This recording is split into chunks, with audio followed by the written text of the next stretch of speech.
Is John Yanofsky. I'm the director of Kupferberg Center for the Arts at Queens College. And thank you for joining us for tonight's KCA online program presented by New York Community Bank. Now, this evening is the latest and last, unfortunately, installment just of this season of our reading series called Off the Page, Conversations with Writers, which is produced in collaboration with the Queens College Department of English, the Provost's Office, and the Dean of the School of Arts and Humanities at Queens College. And tonight, we are truly thrilled and honored to feature a reading and conversation with internationally recognized poet and essayist Julia Alvarez. It is a true honor and really a privilege. Now, this series is especially exciting for Kupferberg Center as we're breathing new life into what had previously been called the Evening Reading Series, but now it's under its new name and its new curatorial leadership by Queens College professor and author Vanessa Pérez-Rosario, who you will meet shortly and who will be hosting and moderating tonight's conversation with Julia. We do hope that you've been enjoying some of KCA's other virtual offerings over this season, which definitely has been one quite unlike any others. So now we've been featuring streaming concerts and artist discussions, gallery talks, and of course, readings like tonight. Now, we're deeply appreciative of our sponsors and our funders who have been with us this season to help us navigate these times and to bring you a full slate of virtual offerings. And we thank them for their support, including our title season sponsor, the New York Community Bank, the New York City Department of Cultural Affairs, our namesake benefactors, the Max and Selma Kupferberg Family Foundation. We also received a small grant from poets and writers in support of this evening's program. As well, this event is part of the Marjorie Hecht Watson Memorial Reading Series, which is supported by the family and in memory of Marjorie Hecht Watson, who graduated from Queens College in 1964, developed a lifelong passion for literature. We also want to thank and acknowledge our bookstore sponsor, Q and Willow Books. You can go and purchase Julia's book there, and we'll be showing you the website later on in the program. And of course, we want to thank all of you at home and wherever you may be, in your car, on the street. Without you, our programs truly wouldn't be possible. And that brings us to tonight. And as mentioned, the Off This Page series is being curated by a new member of the Queens College faculty, Ms. Vanessa Pérez-Rosario. Now, Vanessa has been leading us through this new series. We're so excited to see what else she has in store next season. But most importantly, we're so glad that you're here with us tonight. And it's my pleasure to welcome Vanessa into the broadcast. Hey, Vanessa. Hi, John. Good evening. How are you? Thank you all for being with us tonight. I'm really excited for our event this evening. As John mentioned, our series Off the Page, it brings new writers, emerging writers, and established writers to campus for conversations about literature, art, and culture and current events. So we're really excited tonight to have Julia Alvarez with us. This, for me, is a dream come true. I've long wanted to be able to have a conversation with Julia Alvarez, such an important writer, American writer and Latinx writer. Julia Alvarez was born in New York City in 1950. She returned to her native country, the Dominican Republic, with her parents shortly after her birth. 10 years later, the family was forced to flee to the United States because of her father's involvement in a plot to overthrow the dictator Trujillo. Alvarez has written novels that are well known, that you've probably read: How the García Girls Lost Their Accents, In the Time of the Butterflies, Yo, In the Name of Salomé, Saving the World, and she's here tonight to talk about her newest novel, Afterlife. It was just published in a paperback edition a couple of weeks ago, actually. She's also a poet and has published collections of poetry such as Homecoming, The Other Side, El Otro Lado, The Woman I Kept to Myself, and nonfiction books include Something to Declare, Once Upon a Quinceañera, and a Wedding in Haiti. And she's written numerous books for young readers. If you're not familiar with them, the Tía Lola series is one of my favorites. She's also written Before We Were Free, Finding Miracles return to sender, and where do they go? Alvarez's awards include the Pura Belpré and Américas Award for her books for young readers, and the Hispanic Heritage Award, and the F. Scott Fitzgerald Award. In 2013, she received the National Medal of Arts from President Obama. So we're thrilled to welcome her tonight. Our series, our event for this evening will consist of Julia Alvarez reading from her newest novel, and then we'll go into a moderated Q&A where we'll discuss primarily the book in addition to other topics, and we'll open it up to the audience. One of the things that we thought about as we were preparing for this event tonight is this question of course, we've had a verdict come down tonight that's on everyone's minds, and we wondered whether we should start off the event with a discussion about it, and thought that because the novel Afterlife discusses or explores so many important issues of our moment, that it will come up in the conversation about the novel. So we'll get to that as well today. And with that, I want to turn things over to Julia and welcome her into the broadcast. Thank you. Thank you so much, Vanessa, for having me on your wonderful series. I've been watching some of them through YouTube. They are archived, so people out there, look them over. They're wonderful. And thank you, John, for welcoming me, and to the behind the scenes people that are making this happen. I'm really grateful to be with you, because I feel like I'm coming home to one of my first homes in this country, Queens. We lived in Queens when we finally settled in a little house. So it's great to be here. And I think Vanessa asked if I would start with a reading, but if I'm wrong, let me know. And I thought, there's all kinds of ways to read from a book, but if I read too far into the book, then I have to explain so much for people who haven't read the book. So I'm going to be reading from the very beginning of the book, and just a little capsule about the novel. First of all, it seems like a very timely novel for this moment. I wrote it before the pandemic, before all the things that have happened in the last year and a half. So all I can say is it must have been in the air. It was in the air. And somehow we who are writers pick up the zeitgeist. And many times, unbeknownst even to us, it's claiming us in the stories we tell. So it's about a novel about when our world falls apart, and how do we survive the worst that can happen to us with humor and generosity and love and hope. And it's what we're all experiencing very much tonight on our minds, with a verdict, and this year as a global family. So the novel starts with a woman, Antonia, whose life has just fallen apart on the first page. She's recently widowed.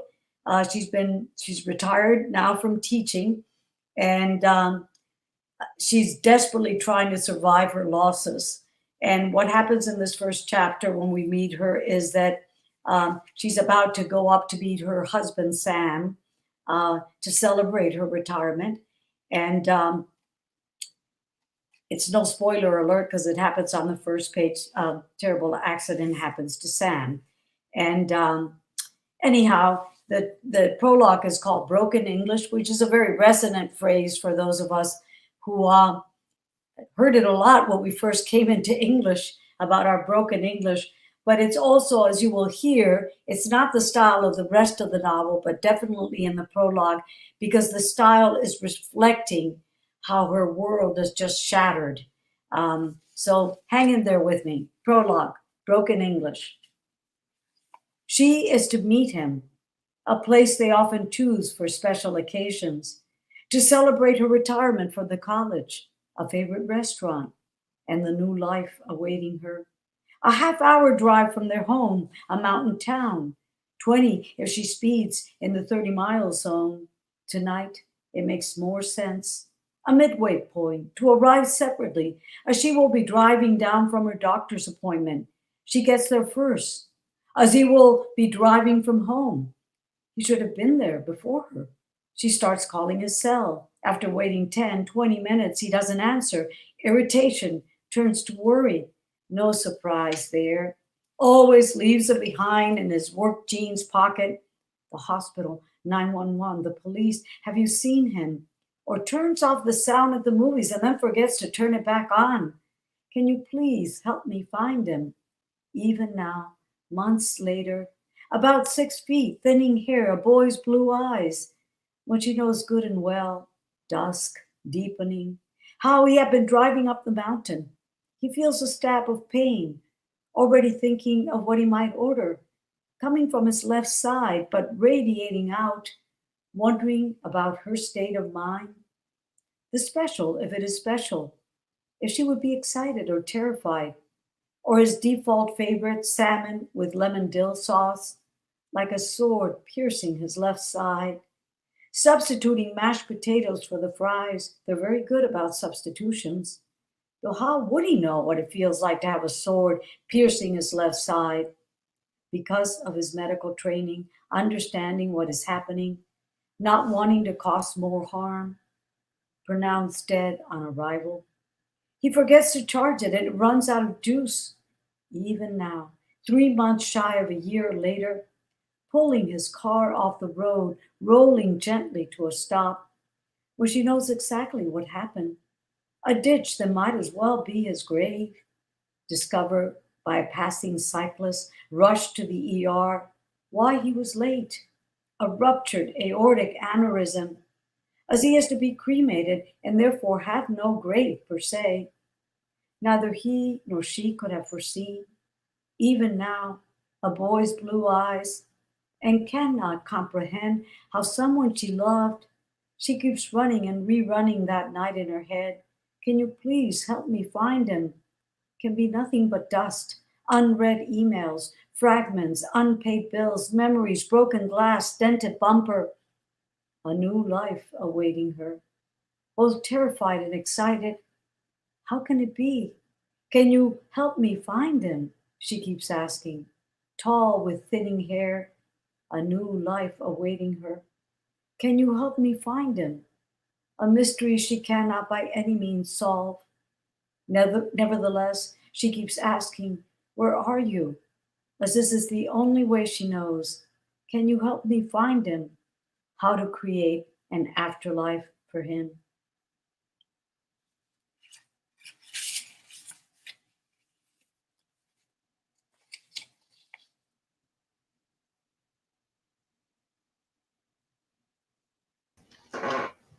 Wonderful. Thank you.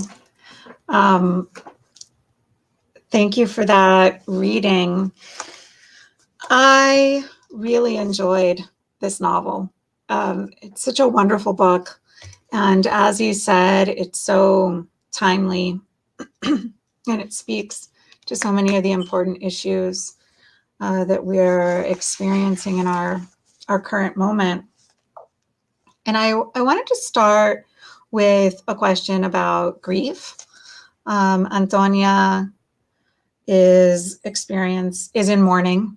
She's lost her husband, Sam, and she's also lost parents who she says at some point in the novel, her parents have died recently. And there are other losses that she experiences as well. And it made me think about as I was reading, I thought about our current moment, the pandemic, where we've, so many of us have lost loved ones. And if the pandemic hasn't hit us so close to home, some of us are fortunate enough to not have lost loved ones in the pandemic, but still we read these staggering numbers and we all have a sense of loss and grief. And then, of course, over the past year, we've continued to have very active Black Lives Matter movement that has been speaking out against murders by police. So I wondered if you could talk a little bit about grief, about the concept of grief, either specifically through the figure of Antonia, or generally. Well, I think that as a storyteller, I talk about generally through story. I think that's what we do. Through the story of Antonia, I am addressing grief. I'm addressing loss. And I wrote the novel, as I mentioned, before the pandemic was even, started, of course.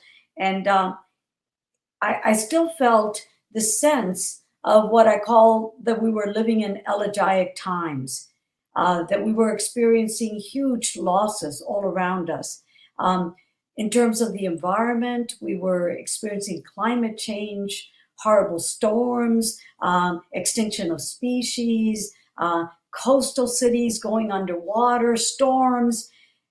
That's on the environmental stage. And then more in terms of civic life, the end of civility, draconian immigration laws, violence in the schools, violence against communities of color. And it just felt like I was surrounded in the world by so much loss.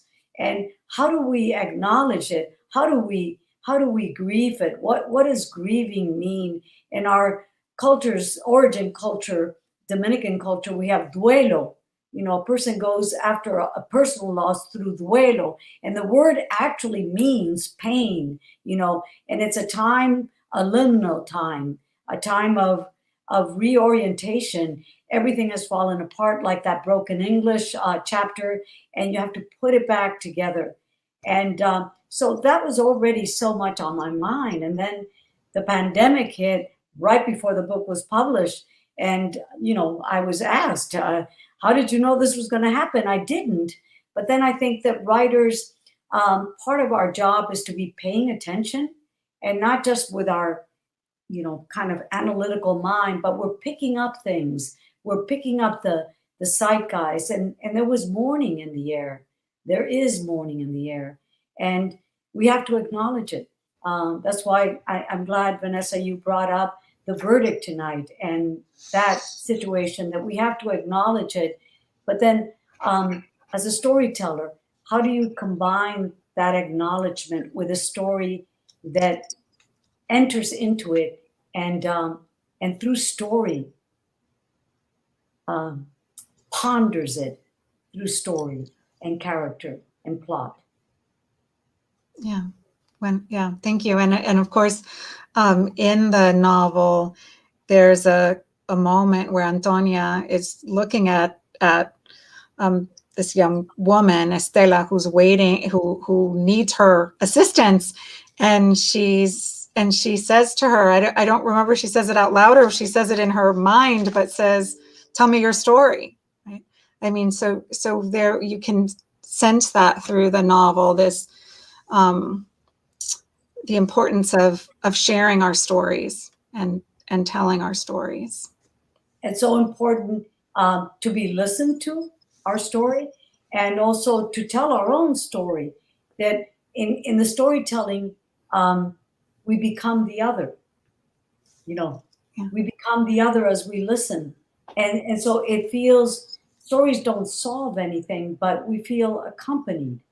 We feel there's two of us now, or more. So it's so important to feel listened to, and also to express it. Yeah. Great. I wonder if you could talk a little bit about the concept of afterlife, the title of the book, of course, but I was fascinated by the concept and the way that it's used in the book, not in a way that I guess I'd ever thought about it before. So I wonder if you could talk about that a little bit. Sure. Just to let my old teacher from Queens, Immaculate Conception, and Mary Lewis Academy. No, this is not about heaven and the afterlife. Spoiler alert.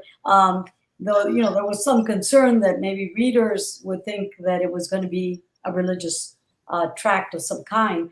But Afterlife, it very much is, you know, she says at the very end of that prologue, how to create an afterlife for him. And it's something that I've found as we lose people we love, and we lose these qualities in them that we cherished and made the world bigger and brighter and better.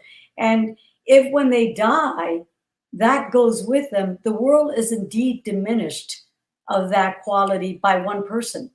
So I think part of what I've experienced and feel that it's kind of a kind of duty is that part of when you lose someone, to then keep alive those qualities that they represented in how you live your life. You give them an afterlife. What do I mean by that? Every time that we talk about, you know, the better angels of our nature, we're resurrecting old Abe Lincoln. When we talk about the beloved community, there comes MLK back in our midst. And that's a big public way that people have an afterlife, but it happens in our personal lives with the people we love. And the other thing that I reference with that title is that if you live to be long enough, if you live to be old enough, and you live long enough,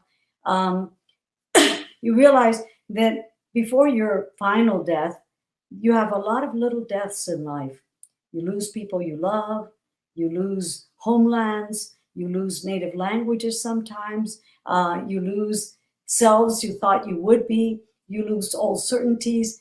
But if you're resilient and you have community and support and connection, you can come out of that into a larger version of yourself, so that there are afterlives after each of these little deaths in our lives, and they can be good afterlives if we remain open and hopeful and expansive.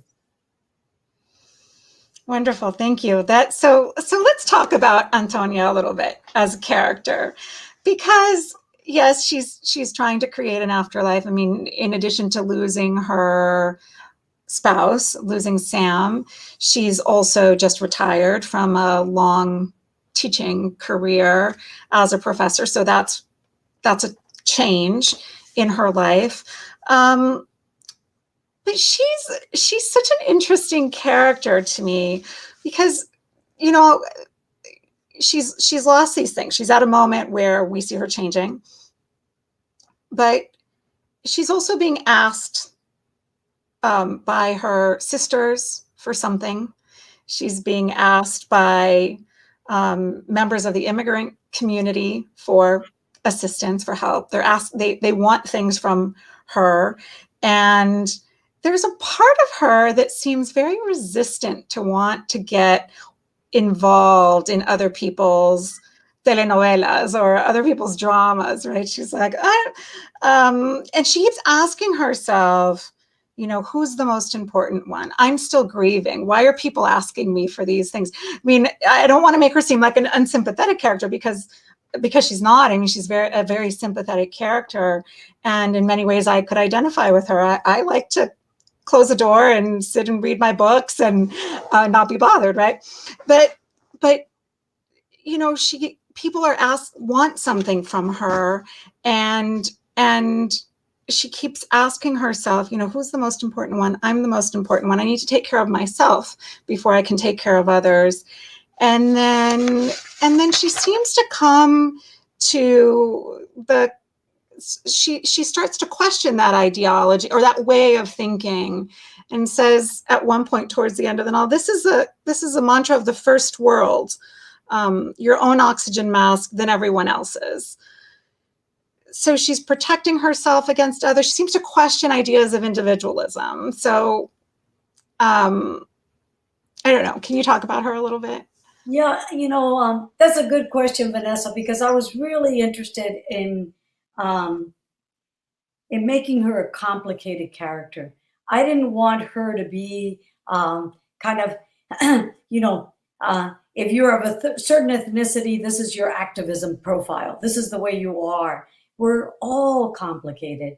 And just as we talk about granting diversity in our communities, granting diversity into our individual ethnic communities, racial communities, and into our own selves, this gets complicated because, as you noted, she's a hybrid. And this especially, I've seen this with my students, when you are a hybrid, you're pulled in different directions that are both, parts of you. She feels, I think she's just had a huge loss and devastating loss. And she feels that she can claim her duelo, from her culture. People know better than to call on her. She's una viuda reciente, you have to protect her. So she's accessing that part of herself. It's I want this time and the space. And yet she also, from that very same culture, thinks of herself not just as a me, but as a we, part of a familia, a community. And so I think part of what I wanted to with the novel is not to come up with an answer. Oh, she did the right thing. We like her as a character. Oh, she did the wrong thing. Oh, she's selfish. All the labels, that's part of the plot too. The way we label each other, and then that dismisses the complication of the moment. And so she's, she at every point, she is asking herself the three questions from the famous Tolstoy story, and one of them is, who is the most important one at this moment? And sometimes it's not going to be me, but she has to figure that out. And I think part of what I wanted in the character is to allow her and allow the reader to access their own complications and how we don't, I think easy answers are actually pretty dangerous. If you have a set thing, you really kind of flatten the world. It's much more complex. And so she's having to deal with all these holes in her. And that's the right thing, to allow for that conversation in your head and with the people around you, and not just slapping. It's easier actually if you have a set answer. And also I think that part of the thing I've been saying to students over the years, and I've said it in a few events, is that when people ask about activism, I always say that the best activism is to do the thing you love in service to your community, because then you're adding love into the world. You're adding what you're passionate about. And that to me is the truest kind of activism. Howard Thurman said, don't ask what the world needs from you. Ask what makes you come alive, because what the world needs is people who have come alive. So I think that's very much a question that Antonia has. And there's never, this is what makes me come alive every time. Each time is a different set of circumstances. Yeah, that's wonderful. Thank you. As I was thinking about these questions that Antonia asked herself, the questions are the questions that we might ask ourselves on a national level around questions of immigration might be similar. Right? What are our responsibilities? What do we owe others? What do we owe strangers? And strangers who come to our shores or our borders. And immigration is an important theme in this book. I wonder, can you talk about that? What is, I don't expect you to come up with an immigration policy here for us, but can you talk about the immigration, this kind of a very complicated question to answer, but it's a significant part of this book. And And in many of your other books, and in different ways, but I'm thinking even of your Tía Lola books, where there's these questions of undocumented or unauthorized migration, and how complicated a question is that it is, and how do we grapple with these questions as a nation? Well, or as with a the people? Tía Lola books, thanks for bringing those up, because I really enjoyed writing those Tía Lola books as a nod to all my wonderful tias that I've had, that have been second mothers. But in that series of books, it's very complicated, because you have Tía Lola, who's just arrived and undocumented. Then you have her niece, who's brought her, and who's a hybrid. Neither here nor there. Ni Lucas ni Juan Mejia, as we say in Dominican Spanish, and then you have the kids, who kind of like, they don't even want to speak Spanish, and they're, so you have all these layers, so it's complicated. And thank you for saying, I don't have to come up with a solution to this, because I think the abstractions and the numbers are so overwhelming that the only way I can deal with it is to look at it through story. And so, I'm sure Antonia would have very, very liberal, right, not right in terms of politics, but I mean, correct ideas about immigration, because she herself is an immigrant from way back, and so is every American, unless they're indigenous people. They're all immigrants. How far back do you go?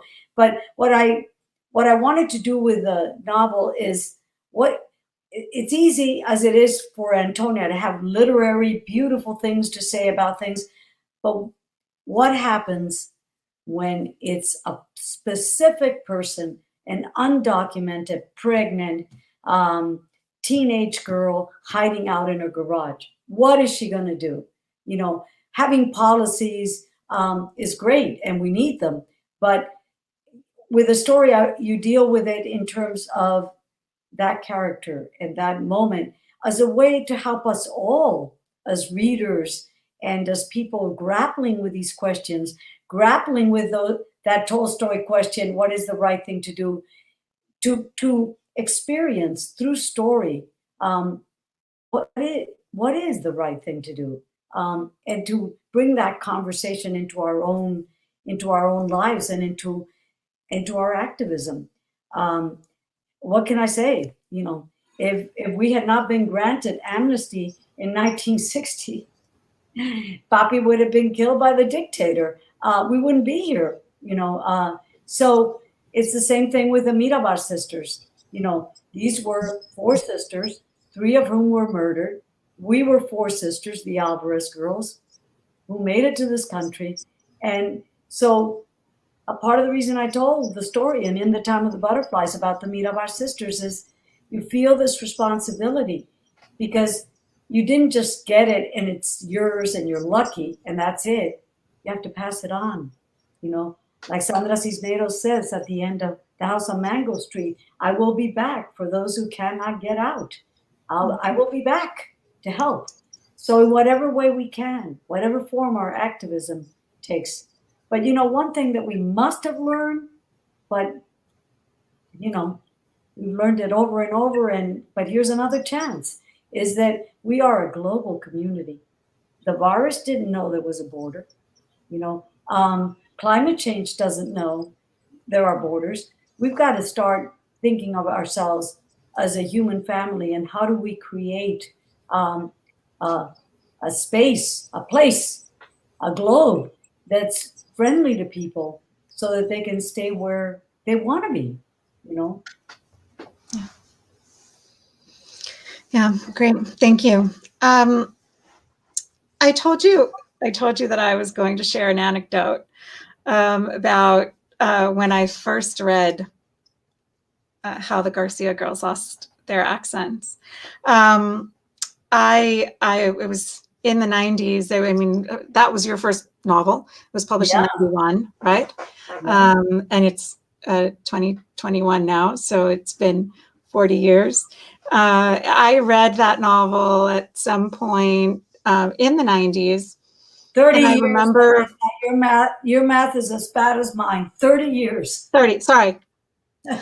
Don't worry. I'm not allowed to reconcile the checkbook in the house because I got so I read the novel at some point in the 90s, and probably about the mid 90s. And I remember, I mean, I couldn't put it down. I remember calling my sister, because I have 3 sisters, and calling my sister and saying, you have to read this book, because this book could have been titled How the Bettis Girls Lost Their Accents, and just change the place of origin. Rather than coming from the Dominican Republic, they would have come from Puerto Rico. And this is, I'd never read a book where I'd felt that way. I mean, I read a lot. I was an English major in college, and I always loved to read, but I'd never read a book that told what that I felt was could have been the story of my family. So now that was the beginning of a lot of other books by Latina authors. And now, you look back, there's such a wealth of Latina literature, Latinx literature, Latino literature that's written. I don't know. I mean, I guess there's so many questions I could ask, but I wonder if you could talk a little bit about that moment of writing that book, being one of the only ones, being one of the first ones writing the kind of stories that you were writing, or that you still write. Yeah, I've been thinking a lot about that, Vanessa, because I feel like, now we're the elders. Sandra, Ana Castillo, Teddy Moraga, Gloria Saldúa, who's no longer with us. And we were not considered part of American literature. And my first book of poems was published in 1984, the same year as The House on Mango Street. And we were just starting out, and thank God we found each other, Sandra Cisneros and myself, because it just felt like we were writing to a vacuum. And I didn't, I've been writing already, because pretty seriously in high school, I already knew I wanted to be a storyteller. And García Girls wasn't published till I was 41, and I'd already been writing for over 20 years. Seriously, as this is what my profession, this is my calling. So it was a long ways. And now to look back, I mean, it is gratifying. I have to say, there's so much work still to be done, so many doors to be opened, so many caminos to be widened. But to look back and to see that there has been a flowering, that there are so many wonderful young writers, and they don't have to wait 20 years to get published necessarily. So it's very heartwarming. We've had a lot of helpers along the way. Sandra and I shared an agent, Susan Burkholz. She was, instrumental in just keeping knocking on mainstream publishers and getting them to read our books. So, but it's been a long road. And when I wrote García Girls, it was just the stories that I've been writing over time, and when it came out, I was pretty terrified, because no one in my family had ever written a book like this. And I had some bad moments and flack from my family, because, I felt like you don't go telling those kinds of stories about a family. What will people say? ¿Qué dirán? ¿Qué dirán? And it's funny that when you said, oh, this could be about us if we change the last names, because the book that opened me up was published in the late 70s. And it's part of what opened up ethnic literature. to mainstream publishers was The Woman Warrior by Maxine Hong Kingston. And that memoir starts out with the first line, "My mother told me never ever to repeat this story." And then she goes on to tell the story. And I thought every Latina who writes a book would start with that as her first sentence. "Mommy told me never ever to repeat this story. And here I'm going to tell you that story." So I think there, I found that even though this was a Chinese American family in the Valley in California, it could have been my family in Queens from the DR. Yep. Yeah. Yes. Wonderful. Thank you. Sorry. I'm sorry about messing up the date there. I think in my head, I was thinking about this bridge called My Back, which was in the 80s. So, yeah, that was 40 years. That was really, that was the beginning of, there are others out there. Yeah. So important. Community is so important. You can't do it by yourself. Yeah. So, I mean, I have many more questions. I could keep the conversation going, but we want to open it up to the audience and let our audience ask their questions and comments. So let's see what we have.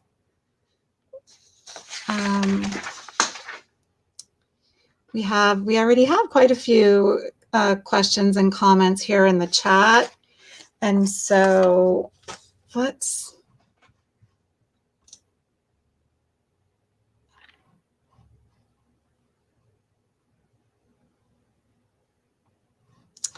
we have,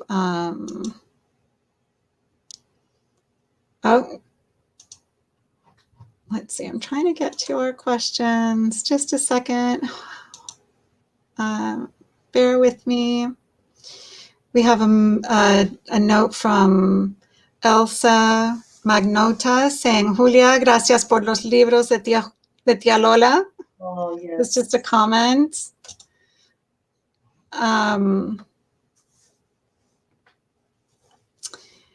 We have we have a question here about how the Garcia girls lost their accents. So this is somebody who heard you talk about how the Garcia girls lost their accents, and you, I guess, mentioned in this talk about living on the hyphen. Yeah. And that phrase stuck with this person. And the person is wondering if you still feel like you live on the hyphen. That's a good question, because it forces me to look back on my own little certainties in the past. Let's say I've fallen through the accent I guess, as I get older, I keep mentioning this, but I heard a hopeful comment a few days ago. I really want to claim that I'm an elder now, an elder of the tribe. And not everyone becomes an elder. Some people just grow old. So part of being an elder is to try to, not just hold on to your little chestnuts and certainties. I would say that as I get older, I feel so much, it's a time of shedding identities and holding on to things and feeling this immense connection to all of us. And so I live in the hyphen in the sense that I have dual cultures and languages in my head and dual pulls, but I also feel like more and more I want to go deeper and be part of, think of myself as a member of the human family and connected to the others and the others as part of me. So I think that's evolved. But I think it was an important way for me to understand, because, when I came to this country, it was pre-multicultural, pre-bilingual education. It was just, you cut off your ties from the old country and you assimilate. It was either or. And that was so untrue to how I felt inside. And I think with that comment, I was saying, it doesn't have to be either or. You Mm. live in the painful middle of that, the hyphen. The connector also, a hyphen connects two things. Yeah. And that's we have an important role as people of dual cultures, ethnicities from two places in the world. We can connect them. Yeah. Yes, like the bridge. Like the, so we have a question here from John Moran Gonzalez asking whether you've been writing poetry recently, and will you publish any more poetry, maybe more sonnets to the 33 sequence? I have been writing poetry. It's my first love. I keep returning to it because talk about going down deeper. For me, it's the bedrock, poetry. And I think it's the genre in which I feel like I most interact with the mystery, that I really am at the cutting edge, almost where language becomes silence and incantation. So I do keep returning to poetry. It's such a different modality from writing stories. So right now I'm in the thick of writing stories, but I keep returning to them, of course. And just to clarify here, we have another note that this is actually Patricia Garcia asking questions. It's not John. And we have, let's see, a note here. Sorry, I'm trying to look at this chat. A note here saying thank you for the image of La Virgen de la Altagracia in the background. A powerful image for all Dominicans. Gracias. And she's also on my little medallion because my name is actually Julia Altagracia. So she is my saint. And, don't meddle with your saint. You need her, La Virgencita de la Altagracia. And I do have a children's book called A Gift of Gracias, The Legend of Altagracia. And it's a sort of invented but semi-true, true to the legend story about the Altagracia. We have a comment here, a comment question from Jose David Saldivar. Maxine Hong Kingston recalls her mother telling her in Stockton she'd cut out her tongue so that she could get rid of Maxine's accent. What a trope that we see in Kingston and Ansaldúa and others. Mommy trope of cutting out the tongue. Yeah, and that's actually, it's an ancient Greek myth, Philomena, whose tongue is cut off by her rapist, so she can't tell that he raped her, and she becomes a nightingale. So there is song and music that can come even out of the damage and the wounding. Mommy never threatened to cut off my tongue for my accent, but for answering her back. That's what got her goat. So, but she didn't succeed, and so I did not have my tongue cut off. We have another question here from Sofia Monegro. The mainstream mostly knows about Dominicanidad, Dominican studies through Trujillo and post-Trujillo racial politics. How do you think literature can help expand that picture? Oh, I think it's really been expanded. You have wonderful young writers, Dominican writers like Angie Cruz and Nelly Rosario, and so many young writers that are coming up, and the dear, wonderful, powerful Elizabeth Acevedo. And they're writing, sure, this is trauma that has been experienced by a culture, by a country, and it takes generations, as we're acknowledging is happening with racism and enslavements in this country, that it will take generations to work out. But the younger generations are also expanding that palette, although they included, because that's part of what we as a culture need to work through. But definitely, I think that there is a post Trujillo. Well, how can you? It's like when Obama got elected, people talk about now we're a post-racist nation. Now we know better. So we're not past Trujillo. We still have horrible draconian laws of Dominican Republic against Haitians and Dominicans of Haitian descent. And this is very much a part of Trujillo, the Dominicanization of the country, declaring us an officially white nation. So I think we're working it through, but definitely check out some of those young writers, very much writing to that moment. And also think also of our dear Edwidge Danticat from Haiti next door, writing about our vecino, our other on that little island, wonderful writers whom I highly recommend as well. I'm sure you've heard of her, but it is there. But thank you for that question. I'll keep thinking about it too. We have a question from Teresa Lenz. Julia, why did you decide to become a writer? Why did I decide to become a writer? Oh, by the way, I was just reminded by a little note, Brenda Peinado, another Dominican writer, Dominican American, the mix that we become, also a wonderful writer. Why did I decide to become a writer? Well, maybe I already brought it up when I mentioned the Greek myth of Philomena. The wounding can be the source of song. I always loved stories growing up. I was a terrible student. Kids, when I go to elementary school, love to hear that I flunked every grade through 5th grade. I was terrible, but I love stories.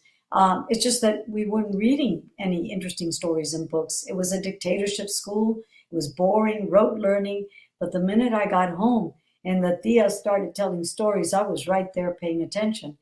But when we came to this country, I lost that oral storytelling culture. And thank God I had a wonderful 6th grade teacher who said, convinced me that within the covers of books, I would find my Tia stories, that I would find wonderful stories. And so I think out of my isolation and my really traumatic homesickness, and everything was ripped out from under us overnight, I think I didn't land in the United States of America, but I landed in the world of the imagination. I discovered a world where everybody belonged. I felt like nobody was going to throw me out. Nobody was going to call me spick or make fun of my accent. Here was the place that I come looking for, the grand democracy of the world of story. And after a while, if you become a reader, you realize that there's something missing, the stories that only you can tell. And so part of it is that I wanted to fill that vacuum on the shelf of, as you mentioned, Vanessa, characters who were like you and your sisters. There weren't stories about people like us. And I think a lot of us have written to those silences, to those absences, to those vacancies. And I think part of it was to put those stories inside me into that larger circle of storytelling. Wonderful. Thank you. We have another question here from Martin Sakina. And I think the question is asking why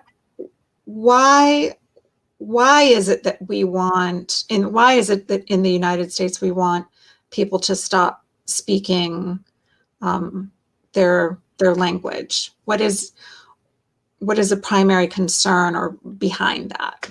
Oh, it's so misguided. Language is alive. It knows no borders. Sure, we have our specific languages, even within the United States, this English. We have so many different Englishes, so many different words, cadences, vocabulary, syntax.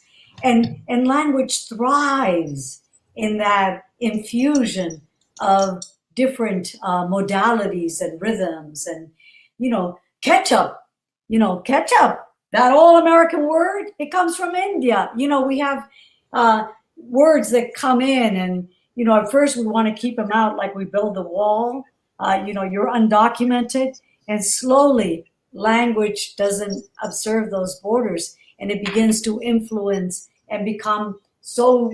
When the usage becomes common, it finds its way in the dictionary, and then it's our American word. It's like people that forget that they were once immigrants too. So I think it's misguided. I think one of the things that again, as a global community, we have to embrace and love the richness of our particular languages and traditions and roots, but also be open to the influence and connection of others. So that I think that, I think ethnic writers have really jazzed up. And I'm not just, we can see it in music, but also in stories and language. The Latin American boom of writers totally influenced the way North American novelists began to write their novels. And it's true of their languages and cadences as well. Pablo Neruda, it's a huge influence in contemporary poetry. The poems of the haiku poets, translated by Robert Haas, have infused so much of mainstream poets in the way they write. So I think I think it's just fear of the other, which stories teach us. They remove that, because in a story we become the other as we read. But there's this fear and this resistance that we're going to lose ourselves, if we do that. We're just going to become bigger and better. Yeah. Okay. So we have a question from Luis, who asks if, do you spend more time reading or writing, or do you balance both? And can you offer some tips to writers struggling with writer's block? Boy, this person got 3 questions. They snuck 3 questions into one. I don't, if my reading isn't going well, my writing isn't going well. It's a current, it's an influence. And I don't know, sometimes I think if I had to choose, but I just went through my whole little rant about either ors. I don't want to choose whether to read or write. I couldn't decide. Because when I read something that fills me and stirs the mystery in me, it's like it's so full, I have to express it. So it's so interconnected. And I read also to learn from writers what I'm trying to do. I think that the second part of the question was about writer's block. And I think writer's block, William Stafford once gave this advice to his students. They complained about writer's block. He said, just lower your standards. And he didn't mean write shabby work, but I think writer's block is so much about the pressure that you're putting on yourself and the judgment as you're writing, that you're not allowing yourself to really access the voice and the depths and the springs in yourself. And I think that part of it, lowering the standards, is just tune down that, you're always going to have the judgment sitting on one shoulder. Just turn down the volume on that side and raise the volume on this. So I think it's part of pressure and performance and feeling that you're going to be judged. And you have to go deeper than that. So I tell my students when they would complain, I say, don't even say I'm going to sit down and write a story or a novel. Write me a letter. Later you can take the dear Miss Alvarez and the thank you for listening out, and maybe you have a whole story there. But just let it come. Let some natural and organic cadence of your voice come through and lower that volume of the judgment. Yeah. We have a comment here from DKM. In the Name of Salomé is brilliant. I love the way in which you address the liminality or the hyphen living of mixed race people. Thank you for retelling Salomé's story in such a luminous manner. Wow, and they add a PS to say that the novel deserved the Nobel Prize. Oh. Well, We have, oh, go ahead. I don't want to go to Sweden and pick up the medal, so I know. But anyhow, thank you for saying that. You know, I'm a great fan of Emily Dickinson, just her complexity and her poetry. And I realized in discovering my own culture that we had Emily Dickinson. We had Salomé Oreña, the first woman to be the national poet, mixed race in the late 1880s, where women didn't even have a public voice. It was an amazing. And then she gave up her writing, talk about activism, to start the first school for girls in the country, because girls were not getting education. And she said, how can I be writing when half the population can't be reading it? So amazing story. And thank you for reading that novel. We have a couple more questions and comments here. A question from Rosalia Reyes, who asks, what do you think that now that there's a lot of literature being written in Spanish in the United States, do you think that Latino writers are left on the sidelines, or is it an act of empowering their mother tongue?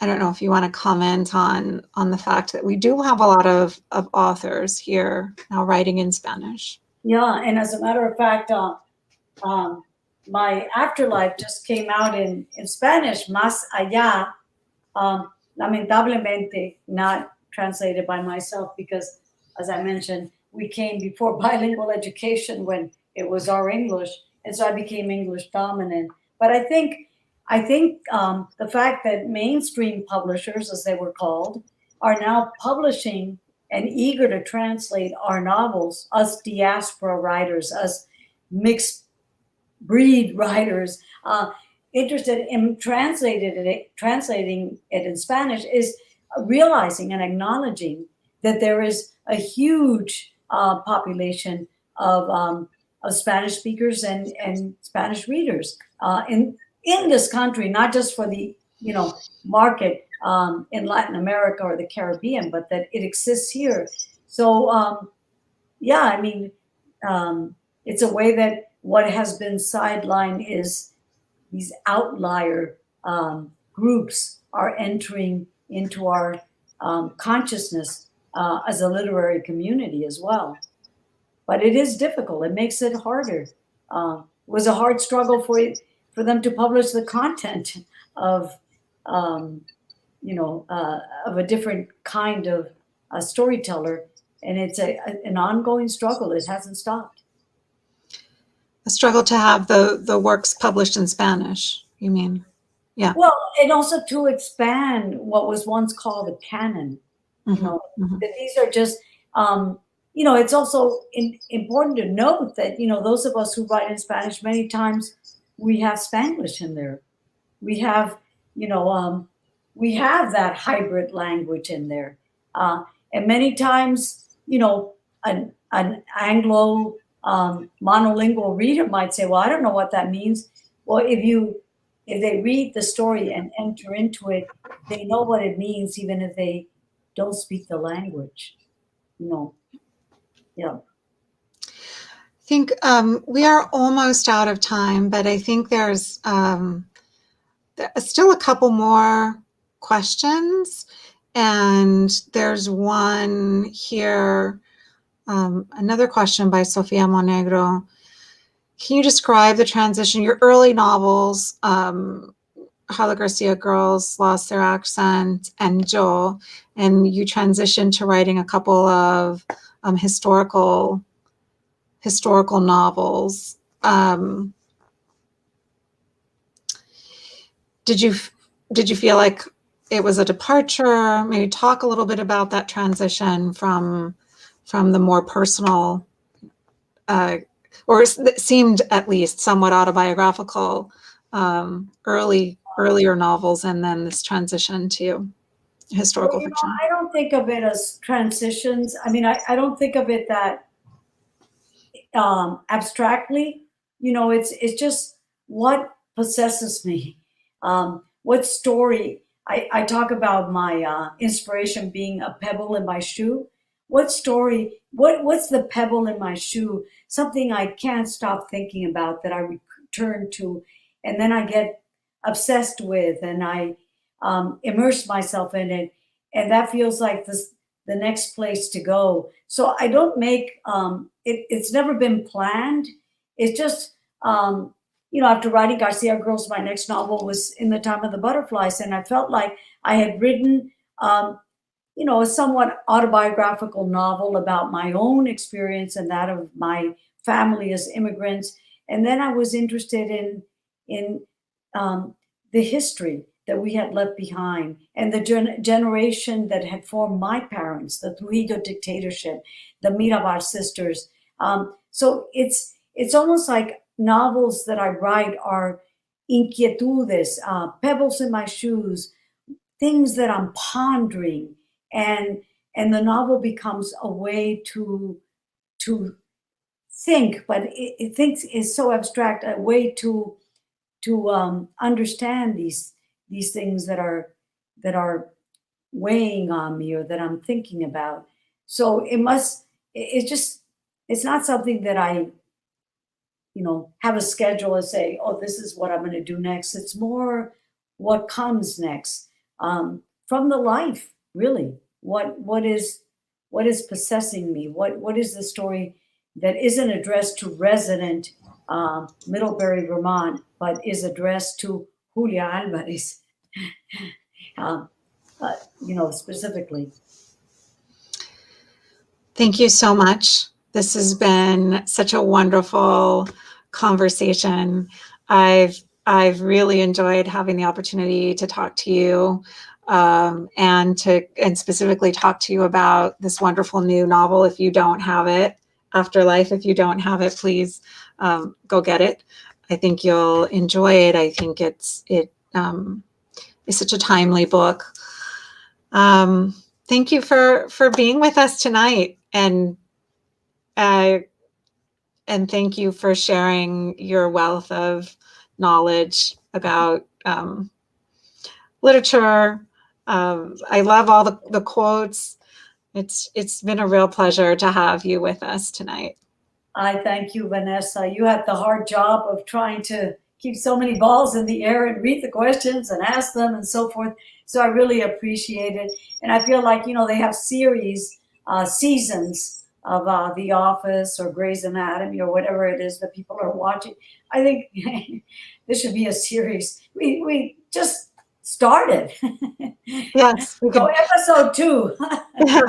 I would love that. Yes. So thank you so much, and to John, and to Off the Page, and this opportunity to be back. Yeah. Hola, we're going to bring John in yes. to close out. Thank you, Julia and Vanessa. That was fantastic, and thank you so much for blessing this space, Julia, with your words and your spirit. And I know when we started just talking about this series way back when with Vanessa, you were the first artist that she wanted to book for this series. So it's a real pleasure to bring it full circle. And we always like to provide further information for people to continue to engage with our guests and their work. So I know there's a website that we can put up on the screen for folks to follow and see what else you're doing in your work and your career and your tours, whether virtual or otherwise. And I think we also might have a social media. Do we have like an Instagram or anything else, Andres? All right, so that, but then you can always, of course, find out about this series through our own website here, kupferbergcenter.org. We also really want to give a good shout out to one of our partners of this entire series is Q and Willow Bookstores, which is a bookstore in Queens, founded and started by two Queens College alums. So there you go. All of our artists from Off the Page, their works, if available, is available through Q and Willow Books. There's a 10% discount. Please go purchase Julia's latest book by all means. And then we also want to just encourage folks to be back here in this virtual space for our next KCA online event, which is coming up next week. We have an ongoing series of gallery talks and family concert series, so you can always find out by visiting our website. But most importantly, want to thank you, Julia, for joining us, Vanessa, our folks behind the scenes, Andres Luke and Teresa Lenz, also the chair of the Department of English, Glenn Berger, and the Queens College Provost Office, all of whom merely make this program possible. So that's it for tonight. We hope to see you back here for our next KCA online program. Please visit our website for all of that information. And again, thank you for joining us. Everybody be safe, be well, and we'll see you again. Good night.